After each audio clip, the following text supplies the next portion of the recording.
আসসালামু আলাইকুম। আশা করি সকলে ভালো আছেন। ব্যবসা করতে গিয়ে অনেকেই নানান ধরনের অস্থিতিশীল পরিবেশের মুখোমুখি হয়ে থাকেন।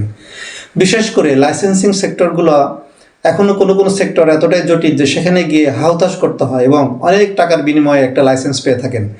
যখন আপনি লাইসেন্সটা পান তখন আর ব্যবসা করার প্রতি কোনো আগ্রহ থাকে না। এরকমও ঘটনা অনেকের ঘটে। তাই যে কোনো লাইসেন্স করার জন্য যে আইনগত পদক্ষেপগুলো রয়েছে আপনি আইনজীবী সহযোগিতা নিয়ে সেটা করতে পারেন। দালালের খপ্পরে পড়বেন না, কারণ দালালের খপ্পরে পড়লে যে বাড়তি টাকাটা খরচ হয়, বাড়তি সময়টা ব্যয় হয়, সেটা করতে গিয়ে দেখা যায় যে সে লাইসেন্সটা অনেকে পান না। অনেকে দালালের কাছে বহু টাকার বিনিময়ে একটা লাইসেন্স পেয়ে থাকেন, সেটাতে যে ক্ষতিগ্রস্তের শিকার হন পরবর্তীতে গিয়ে ব্যবসার প্রতি আর তার কোনো আগ্রহ থাকে না। এই জন্য নিজে বুদ্ধি করে সঠিক খোঁজখবর নিয়ে নিজেই সেটা করতে পারেন। এখন সব কিছু অনেক সেক্টর অনেক ইজি হয়ে গিয়েছে, নিজেরাই কিন্তু চেষ্টা করে সেগুলো জায়গায় গিয়ে সমাধান পেতে পারেন। এবং আইনগত কোনো বিষয় থাকলে সেটা আপনি আইনজীবীর সাথে পরামর্শ করতে পারেন। যারা এই ধরনের কাজ করে এরকম অনেক ফার্ম রয়েছে যেগুলোতে গিয়ে আপনি সঠিক পরামর্শটা পেতে পারেন।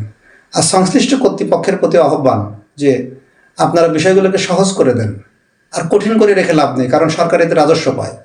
যদি কেউ লাইসেন্স ছাড়াই ব্যবসা করে তাহলে আপনি তো কিছুই পেলেন না, কিন্তু সেই ব্যক্তি যদি লাইসেন্স করার জন্য আগ্রহ দেখায় এবং সে যদি সরকারকে সঠিক রাজস্ব দিয়ে, সে তো বাংলাদেশের নাগরিক, লাইসেন্স তার অধিকার, সে তো পাবেই। আর এটা তো দেওয়ার জন্যই অধিদপ্তরগুলো সংশ্লিষ্ট অফিসগুলো বসে রয়েছে। তাহলে কেন এই গ্যাপটা দূর করে সকলের জন্য লাইসেন্সিং সেক্টরটাকে সহজ করা উচিত, যাতে সকলেই কাগজপত্র নিয়ে সঠিকভাবে বিজনেস করতে পারে। অনেক জায়গায় আমরা দেখি যে নকল কসমেটিক্স কারখানা, নকল সার কারখানা, ভেজাল সয়াবিন তেল, শিশুদের ভেজাল খাদ্য তৈরি করছে। তারা লাইসেন্স নেয় না, কারণ তারা জানে যে লাইসেন্সের চেয়ে সবচেয়ে সহজ হলো ম্যানেজ বাণিজ্য। তারা কিছু ম্যানেজ করে লক্ষ লক্ষ টাকা ফিল্ড থেকে হাতিয়ে নিচ্ছে।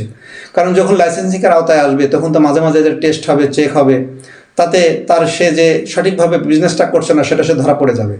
এই জন্য মূলত মানুষ ফাঁকি দিয়ে ব্যবসা করতে চায়, কিন্তু এই ফাঁকিবাজির দিন শেষ। আসুন আমরা সঠিকভাবে সরকারকে রাজস্ব দিয়ে লাইসেন্স গ্রহণ করে সঠিকভাবে বুক ফুলিয়ে ব্যবসা করি। তাতে ব্যবসা করে যেমন মজা পাবেন, আপনার ব্যবসাটাও যেমন দীর্ঘস্থায়ী হবে, সরকারও ঠিক সেইভাবে রাজস্ব আদায় করতে পারবে।